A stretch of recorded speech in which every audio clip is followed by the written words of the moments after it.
आज के वीडियो में हम देखेंगे पेज मेकर में टेक्स्ट रैपिंग क्या होती है।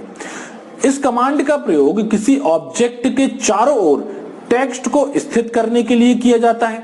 इस कमांड की शॉर्टकट की अल्टर कंट्रोल प्लस ई होती है।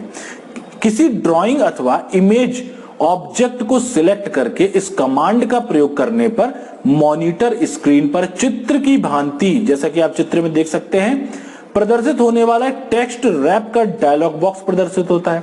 अब इसमें आप देख पा रहे हैं कि इसमें मुख्य रूप से 3 रैप ऑप्शन होते हैं और टेक्स्ट फ्लो आइकॉन प्रदर्शित होते हैं।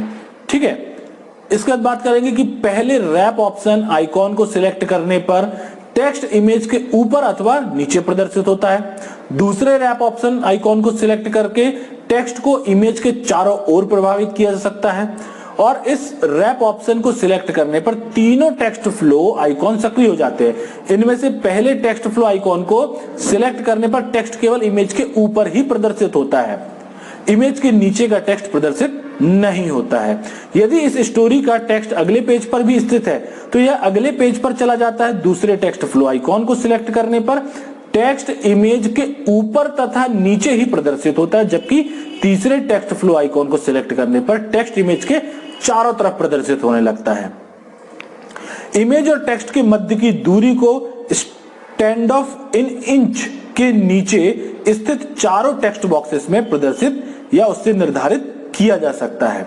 अब किस प्रकार से आप टेक्स्ट रैप को उपयोग करते हैं, किस प्रकार से आप टेक्स्ट को रैप करते हैं और किस प्रकार की रैपिंग से क्या प्रभाव पड़ता है, आइए इसे हम प्रैक्टिकल के माध्यम से समझाते हैं। टेक्स्ट रैपिंग ऑप्शन का प्रयोग टेक्स्ट को सही तरीके से व्यवस्थित करने के लिए किया जाता है। टेक्स्ट रैप डायलॉग बॉक्स आपको एलिमेंट मेन्यू के अंतर्गत मिल जाएगा या इसका प्रयोग हम इसकी शॉर्टकट की अल्टर कंट्रोल ई को भी एक साथ प्रेस करके कर सकते हैं। तो टेक्स्ट रैप का किस प्रकार से प्रयोग किया जाता है, आइए प्रैक्टिकली देखते हैं इसे। जैसे कि आप देख सकते हैं यहाँ पर कुछ टेक्स्ट जो है मैंने पहले से टाइप करके रखा हुआ है। इसके बाद यदि मैं कोई इमेज यहाँ पर प्लेस करता हूँ प्लेस ऑप्शन के माध्यम से, जैसे कि ये मैंने एक इमेज को ओपन किया और इस इमेज को मैंने इस जगह पर प्लेस कर दिया, तो आप देख सकते हैं अभी क्या हो रहा है, इमेज जो है टेक्स्ट के ऊपर दिखाई दे रही है। मतलब इस इमेज के बैकग्राउंड में आपको सारा टेक्स्ट जो है हिडन हो गया, पीछे की तरफ छुप गया है। अब हम यहाँ पर प्रयोग करेंगे एलिमेंट मेन्यू के अंदर जाकर टेक्स्ट रैप ऑप्शन का। तो ये टेक्स्ट रैप ऑप्शन में अभी जैसे कि यहाँ पर आप देख सकते हैं रैप ऑप्शन में ये जो पहला वाला ऑप्शन सिलेक्ट है, जिसके माध्यम से क्या हो रहा है, जो टेक्स्ट है वो इमेज के बैकग्राउंड में है। हम इसमें सेकेंड ऑप्शन को चुन लेते हैं। अब यहाँ पर आपके साथ क्या होगा, ये जैसे हम इसे ओके करेंगे तो आप देख सकते हैं इमेज के बैकग्राउंड में कोई भी टेक्स्ट नहीं है, लेकिन इमेज के चारों तरफ यहाँ पर आपको टेक्स्ट जो है दिखाई देने लगे हैं। अब इसे हम 3 प्रकार से सेट कर सकते हैं। कैसे कर सकते हैं 3 प्रकार से, ये टेक्स्ट फ्लो कहलाता है। टेक्स्ट फ्लो को जैसे कि अभी यहाँ पर तीसरा जो फ्लो सिलेक्ट है उसमें क्या हो रहा है, टेक्स्ट जो इमेज है उसके चारों तरफ आपको यहाँ पर टेक्स्ट दिखाई दे रहा है। सेकंड इसका ऑप्शन आता है जिसमें इमेज के ऊपर और नीचे सिर्फ टेक्स्ट दिखाई देंगे, उसके लेफ्ट और राइट में टेक्स्ट आपको दिखाई नहीं देंगे।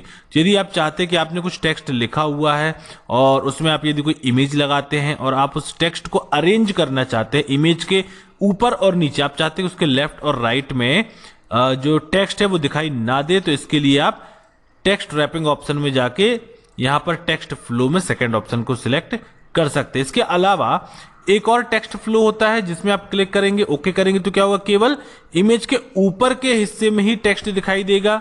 जैसे जैसे आप इमेज को नीचे कर रहे हैं उसके ऊपर का टेक्स्ट दिखाई दे रहा है, उसके नीचे कोई भी टेक्स्ट आपको दिखाई नहीं देगा। तो ये टेक्स्ट रैप ऑप्शन होता है जिसके अंतर्गत आपको रैप ऑप्शन में ये सेकेंड ऑप्शन चुनना पड़ता है। और जैसे ही आप इसे लेते हैं तो आप इसमें टेक्स्ट के फ्लो को कर सकते हैं सिलेक्ट कि आप टेक्स्ट को कहां चाहते हैं, इमेज के चारों तरफ चाहते हैं या इमेज के सिर्फ ऊपर और नीचे चाहते हैं या सिर्फ इमेज के ऊपर चाहते हैं। इसके अलावा टेक्स्ट और इमेज के बीच में कितना गैप आएगा ये आप यहां पर स्टैंड ऑफ इन इंचेस में लेफ्ट राइट टॉप और बॉटम में वैल्यू डाल के रूलर के हिसाब से सेट कर सकते हैं कि आप इमेज के चारों तरफ और टेक्स्ट के बीच में कितना गैप यहां पर आप रखना चाहते हैं। तो ये था टेक्स्ट रैप ऑप्शन।